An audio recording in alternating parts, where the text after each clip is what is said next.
자, 한 주간 평안하셨죠? 오늘도 말씀을 통해서 함께 은혜 받고 새롭게 다짐하는 귀한 시간 되시길 주님의 이름으로 축원합니다. 네. 민수야 축원합니다. 깨라. 잠을 못 깨. 녹화하고 있죠. 미안해요. 그 지난달 27일 여성가족부에서 그 9일에서 15일까지 7일 동안 전국 5개 광역시에 거주하는 초등학생 4학년에서 6학년 자녀 635명을 대상으로 아이가 바라는 좋은 부모가 어떤 부모인가에 대해서 설문조사를 했어요. 그거에 대한 결과가 발표되어졌는데, 이에 따르면 이제 아이들이 생각하는 좋은 부모가 이제 1위부터 5위까지 순위가 발표되어졌는데, 첫 번째 1위는 23.6%가 대답했대요. 말을 잘 들어주고 대화를 많이 하는 부모가 좋은 부모래요. 그 다음에 두 번째 16.1%가 대답했대요. 함께 많은 시간을 보내는 부모님이 좋은 부모래요. 그리고 세 번째는 13.7%래요.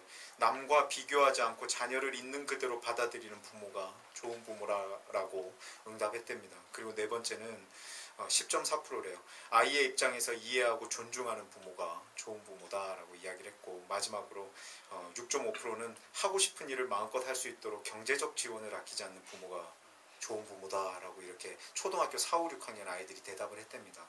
이를 정리해보면 아이들이 바라는 좋은 부모상은 돈이 많으면서 시간도 많아서 대화를 많이 하는데 부모님 자신들 이야기보다는 아이들의 이야기를 듣는 것에 더 집중하고, 혹 이야기를 하더라도 비교되는 이야기를 하지 않고 아이의 입장에서 인내하며 받아들이는 것을 즐길 줄 아는 부모가 아이들이 바라는 최상의 부모인 거예요. 어렵죠. 어려워요.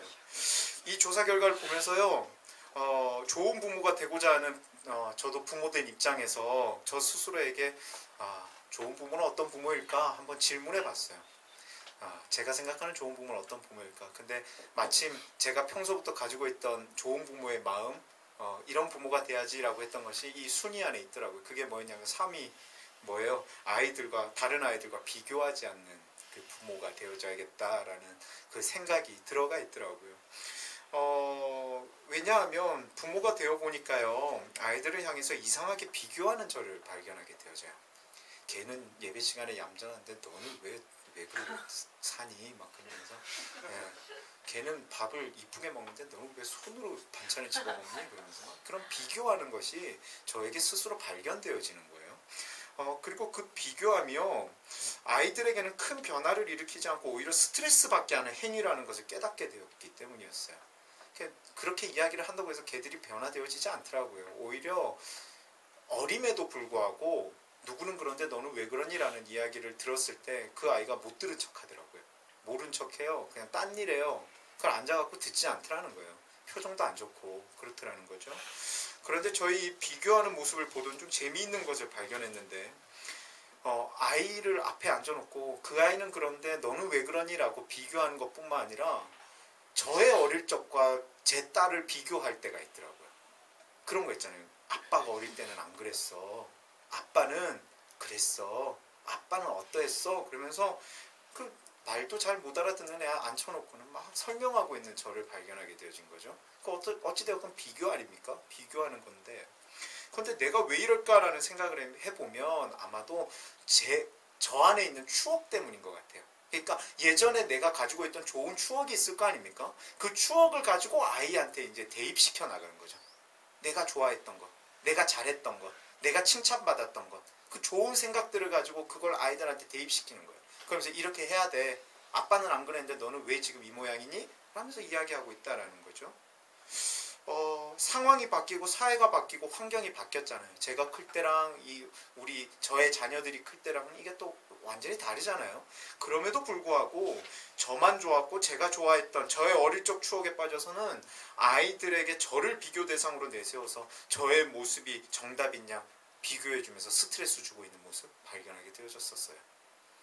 그런데 이와 같은 추억을 통한 비교가요, 아이들과의 관계에서만 나오는 건 아니죠. 생활 가운데서도 예전 것을 추억하고 그것에 잠기어 살아가고 그것이 맞다고 좋다고 생각하고 맹목적으로 주장하는 모습을 보일 때가 저와 여러분들 가운데도 많이 있지 않나요? 그렇잖아요. 특별히 상하관계가 형성되는 곳에서 이런 모습 많이 등장하잖아요. 이런 거 많이 발견하시잖아요. 여러분 직장에서건 아니면 여러분들 학교에서 선배와 만났을 때라건 뭐 이런 거 있잖아요. 내가 젊었을 때는 안 그랬어. 내가 입사했을 때는 안 그랬는데, 내가 뭐 할 때는 안 그랬는데, 옛날에는 그때 때는 뭐 그런 이야기 하잖아요. 쉽지 않게 어렵지 않게 듣게 되어지고 심심치 않게 하게 되어지는 그런 말들인 것 같아요. 행동이라는 거죠. 여러분 추억하는 거 좋죠. 추억하는 거 나쁘다라는 이야기가 아니에요. 추억하는 거 좋아요. 추억이라는 단어의 사전적 의미를 찾아보니까요. 쫓을 추에 생각할 억자를 써요. 그래서 생각을 쫓는 거래요. 그게 추억이래요. 합성어인데 지난 일을 돌이켜 생각함이라는 뜻도 내포하고 있다라고 기록되어져 있던데 의미와 뜻을 보면 추억이라는 단어 감성적이고요. 따뜻하고요. 굉장히 뭔가 좀 좋은 단어다라고 인식이 되어져요. 그런데 사랑하는 청년 여러분, 여러분은 추억하는 것과 기억하는 것 중 어떤 생각을 많이 하며 살아가시나요? 여러분 추억을 많이 하는 분이세요? 아니면 기억을 많이 하는 분이세요?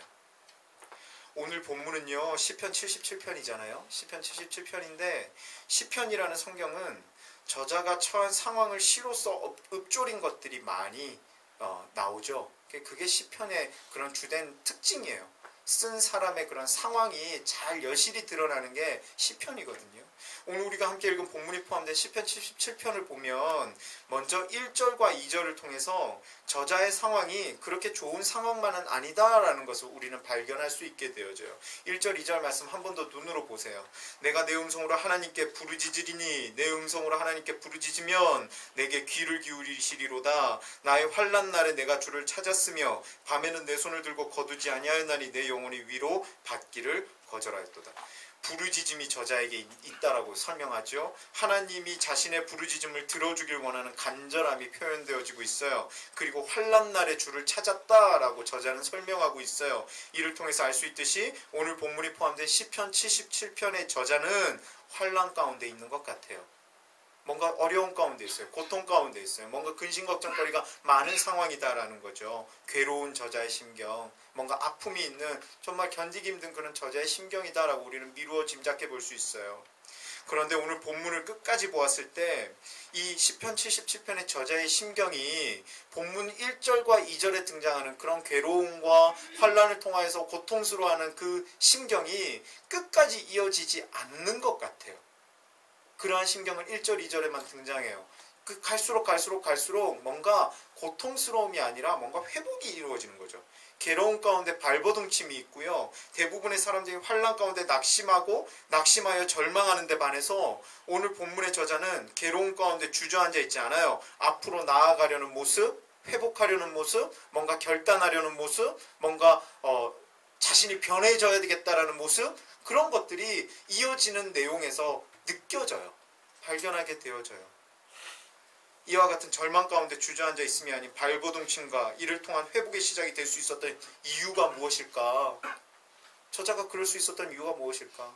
시편 77편을 처음 쓸 때 그 마음은 너무도 답답한데 그 답답함이 이어지지 않고 조금씩 회복되어질 수 있었던 이유가 무엇일까? 그건 바로 기억했기 때문이에요.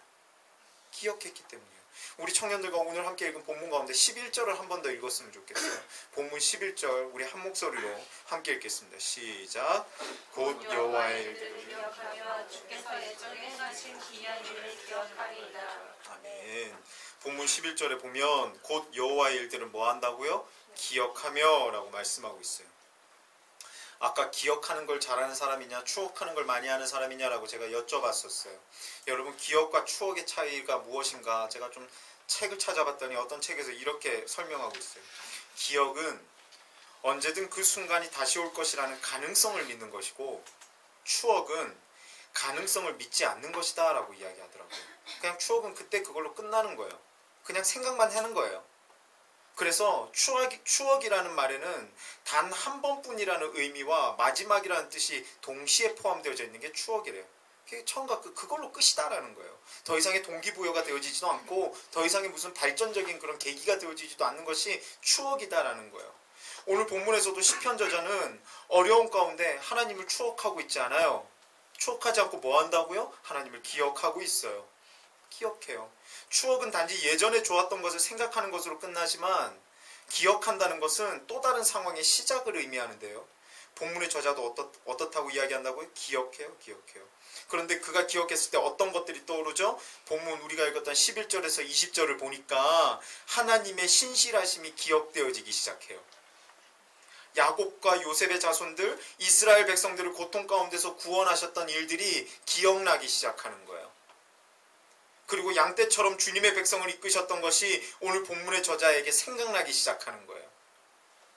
그 결과 기억함을 시작으로 낙심 가운데 주저앉아 있음이 아닌 기억함을 시작으로 해서 일어섬의 결단이 시작되어지는 거예요. 마음의 변화가 일어나기 시작하는 거예요. 주저앉아 있으면 안 돼. 일어날 수 있어. 그때를 기억해보니 하나님께서 일하셨던 것들이 나에게 기억나기 시작해. 그 하나님을 기억하니 내 마음 가운데 담대함이 생기기 시작해. 그 하나님을 기억하니 내 마음 가운데 평안함이 오기 시작해. 하나님의 일하심을 기억하니 나에게도 일하실 것이라는 확신이 들어. 변화되어지더라고요. 우리 성경을 한 절 더 찾았으면 좋겠는데요. 구약성경 출애굽기 15장 22절에서 25절까지를 한번 찾았으면 좋겠어요.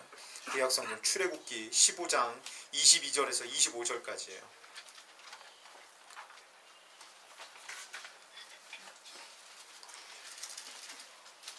출애굽기 15장 22절에서 25절이에요. 자, 구약 105쪽인데요. 15장 22절에서 25절. 저 한 절 여러분 한 절 교독할게요. 제가 먼저 읽겠습니다. 모세가 홍해에서 이스라엘을 인도하매 그들이 나와서 수르 광야로 들어가서 거기서 사흘 길을 걸었으나 물을 얻지 못하고 나에 이르렀더니 그 물이 써서 마시지 못하겠으므로 그 이름을 말하였더라. 백성이 모세에게 원망하여 이르되 우리가 무엇을 마실까 하매 모세가 여호와께 부르짖었더니 여호와께서 그에게 한 나무를 가리키니 너가 물에 물이 달게 되었더라. 거기서 여호와께서 그들을 위하여 또한 원의 동력하시고 그들을 시험하시되 아멘. 하나님의 은혜로 모세와 함께 출애굽한 이스라엘 백성들이요 불과 얼마 전에 홍해를 건너게 해주신 하나님께 감격하며 춤추며 찬양했었어요. 하나님께 하나님 짱이라고 이야기하면서 하나님 최고라고 이야기하면서 정신 못 차리고 기뻐했었어요. 그런데 얼마 지나지 않아서 물이 없는 상황에 처해지니까 불평불만하는 모습을 보이죠. 그죠? 자유를 얻었지만 억압 가운데서 물을 먹을 수 있었던 애굽에서의 노예 생활을 추억하기 시작해요. 그때를 기억해요. 그때를 생각해요. 그런데 이스라엘 백성들과는 반대로 이들의 불만을 듣던 모세가 하는 일이 무엇이었는지에 우리는 집중할 필요가 있어요. 이스라엘 백성들이 모세를 찾아와서 이야기하는 거예요. 먹을 물 없다고. 애굽에서는 물을 마음껏 먹을 수 있었다고. 그때가 더 낫다고. 너 지금 뭐 하는 거냐고. 광야로 데리고 나와서 우리 말려 죽일 생각이냐고. 불평불만할 때 모세가 무슨 행동을 하는지 우리 집중할 필요가 있다라는 거예요. 25절에 보니까 뭐라 그러죠? 모세가 여호와께 뭐 했더니 부르짖었더니 라고 이야기해요. 모세가 여호와께 부르짖었더니 모세는 하나님을 향해 부르짖었어요. 하나님을 향한 간구와 도움을 구하는 거죠. 모세 입장에서는요 충분히 어렵고 힘든 상황이에요. 충분히 짜증나고 충분히 두려운 상황이에요. 성난 군중들이 나와서 막 멱살을 잡으려고 하는 상황이다라는 거죠. 두려움에 떨 수 있는 상황입니다. 좋아하던 이들이 갑자기 물었다고 물어뜯으려 달려들고 있는 거예요. 그러나 그는 기억하기 시작해요. 뭘 기억했는지 아십니까? 그 기억을 통해서 부르짖었던 그런 행동이 나타나기 시작하는 거예요. 그가 기억했던 게 무엇이냐? 출애굽기 3장 11절에서 12절을 한번 읽었으면 좋겠어요. 출애굽기 3장 11절에서 12절이에요.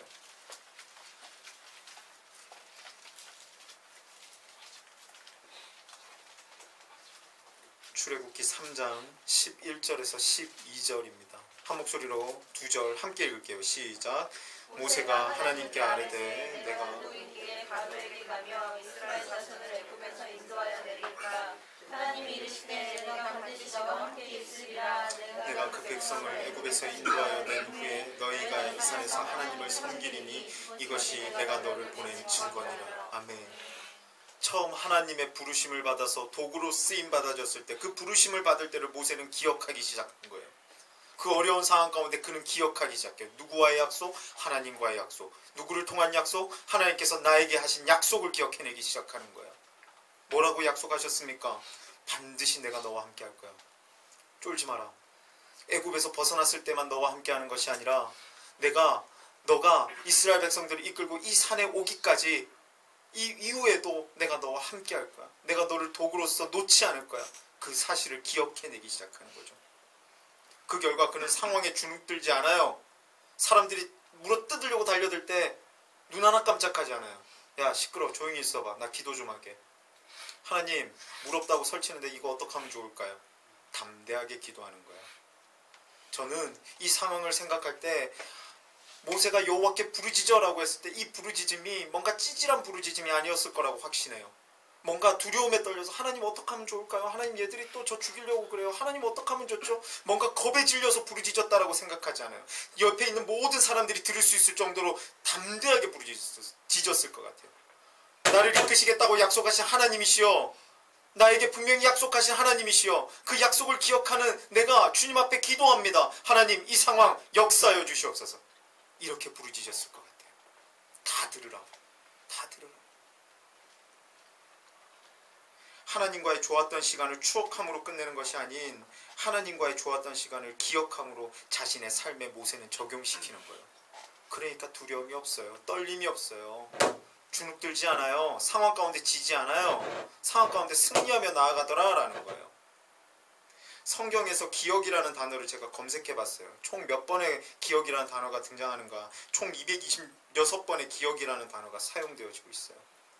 기억이 226번 나와요.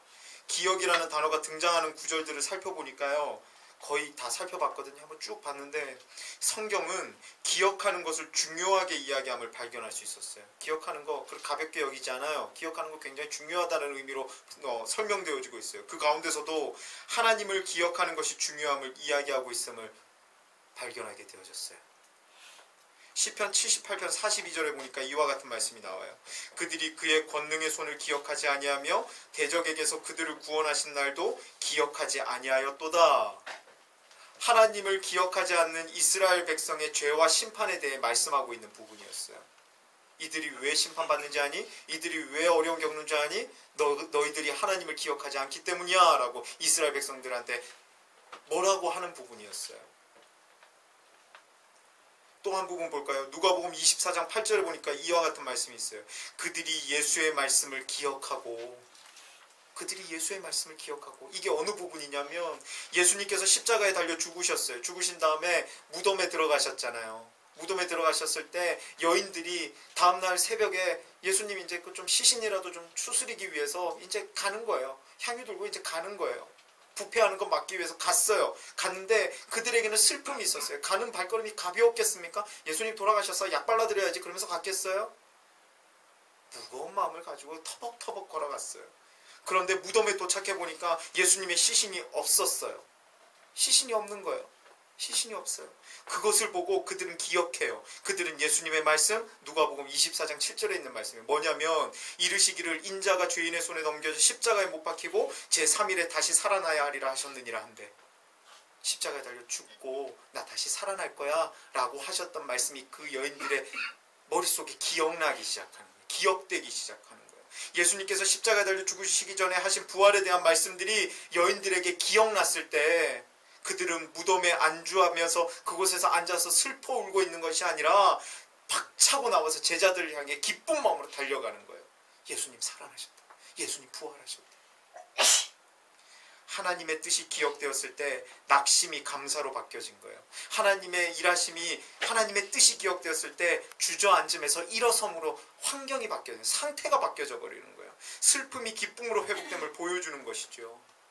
곧 하나님을 기억함이 은혜의 시작이며 주님의 말씀과 행하셨던 일들을 기억함이 우리의 삶의 회복과 변화를 이끄는 것임을 성경은 이야기하고 있는 거예요. 신앙생활 안에서 그리스도인으로 세상 가운데 살아감에 있어서 추억보다는 기억함이 더 합당한 우리의 모습인 것 같아요. 무엇보다 하나님은 추억함이 아닌 기억함의 대상이 되어져야 될 줄 믿습니다. 그런데 많은 그리스도인들이, 많은 청년들이 고난 가운데 혹은 삶에서 하나님을 추억만 하지 기억하지는 않는 것 같아요. 우리 학생부 때 되게 행복했는데, 그때 되게 좋았는데, 그거 다 추억하는 거예요. 기억하는 게 아니에요. 기억은 뭔지 아십니까? 그때 진짜 좋았는데 그거 붙들고 이제 삶에 적용시키는 거예요. 그게 기억이에요. 그게 하나님을 통한 기억이에요. 하나님에 대한 기억이에요. 하나님의 일하심을 경험했고 지금도 경험하고 있음에도 불구하고 하나님의 일하심을 일회성으로 치부하며 추억에 잠겨가지고 그때 행복했던 나로 인해서 현재 만족을 누리려고 해요. 그게 추억하는 사람들의 모습인 거예요. 그때 좋았는데 생각하는 게 지금 삶에 적용이 안 되는 거라는 거예요. 안 되는 거예요. 삶은 변화되어지지 않아요. 그게 추억이에요. 그게 추억이에요. 하나님의 능력을 기억치 않고 지속적으로 고난에 잠겨 살아가는 것, 그게 추억하는 자들의 모습이더라는 거예요. 추억하는 것 행복해요. 나쁘다라는 거 아닙니다. 추억은 행복합니다. 그러나 개선과 회복 그리고 발전에 대한 의미는 아닌 것 같아요. 물론 기억은 행복하지 않을 수 있어요. 여러분, 기억하는 게 늘 행복한 것만 아니에요. 여러분, 기억하면 좀 힘들 때도 있어요. 와이프가 갑자기 기억해낼 때 되게 무섭거든요. 네가 옛날에 그랬잖아. 그럼 미안. 뭐 이런 식으로 되는데, 자기 우리 그때 그랬어 이러면 되게 행복한 기억이고, 너 그때도 그랬지? 그러면 이제 미안해요. 뭐 이러면서 이제 해결해야 될 부분인데, 기억함으로 인해서 관계 안에서 부딪힘과 충돌이 있을 수 있습니다. 늘 행복하지만 않아요. 하지만 기억한다라는 건 현재 상황에 대한 변화를 요구하는 것에 따른 행위가 바로 기억인 거예요. 무슨 말인지 이해가 되세요? 기억으로 인해 아플 수도 있지만 개선과 발전이 이루어져요. 기억해냄을 통해서. 싸움은 있을 수 있지만 그것을 통해서 변화되어지고 나아갈 수 있는 거예요. 발전되어질 수 있는 거예요. 하나님 앞에서도 추억만 하면 그때의 감격에 행복할 수는 있어요. 그때 잠깐 행복할 수 있는 거예요. 그때 잠깐 만족 누릴 수 있는 거예요. 그러나 거기까지예요. 하지만 하나님 앞에서 기억함이 있을 때 하나님이 일하셨던 것들을 기억해내고 하나님께서 위로하셨던 것들을 기억해내고 하나님께서 나의 구주 되신다는 것을 기억해내고 예수 그리스도의 십자가라는 것을 기억해낼 때마다 마음의 찔림, 두려움, 떨림이 있을 수 있습니다. 그러나 이것만 있는 것이 아닌 오늘 본문의 시편 저자와 같이 하나님을 기억함으로 위로함을 누릴 수 있는 거예요. 담대함을 누릴 수 있는 거예요. 세상을 이길 수 있는 힘을 누릴 수 있는 거예요. 그게 기억하는 자가 누릴 수 있는 축복인 거예요. 사랑하는 청년 여러분, 우리는 그리스도인이에요. 하나님을 찬양하고 예수 그리스도의 은혜를 누리면서 성령의 동행하심에 날마다 감격하는 자들이에요. 그게 우리들의 모습이에요. 우리는 그리스도인으로서 추억보다는 기억하는 이들이 되어야 될 줄 믿습니다. 하나님을 추억하는 게 아니라 하나님을 기억하는 자들이 되어줘야 돼요. 추억 100번 하는 것보다 기억 1번 하는 게 낫습니다. 하나님은 추억할 대상이 아닌 기억할 대상이에요. 하나님을 기억할 때 우리는 새 힘을 얻을 수 있고요. 확신을 더욱 깊이 가질 수 있기 때문이에요. 그래서 하나님으로 인해 평안을 누릴 수 있기 때문이에요. 바라기는 이번 한 주도 우리가 세상 가운데 나아가게 되어지잖아요. 저 여러분 이제 또 나아가서 치열하게 살 거예요. 어렵게 살아갈 거예요. 세상은 계속해서 여러분들 막 줬다 놨다 그럴 거예요. 여러분 어떻게든 막 쓰러지게 만들 거예요. 어떻게든 힘들게 만들 거예요. 그러나 그러할 때마다 하나님을 추억하는 자가 아닌 하나님을 기억함으로 승리할 수 있는 저와 여러분 되시기를 주님의 이름으로 축원합니다. 그리스도인은 하나님을 기억하는 자입니다. 바라기는 이번 한 주간 기억함으로 승리하고 위로받고 체험받는 저와 여러분의 축복된 귀한 삶이 되시기를 주님의 이름으로 축원합니다. 이 시간 우리 한번 찬양하고 기도할 겁니다.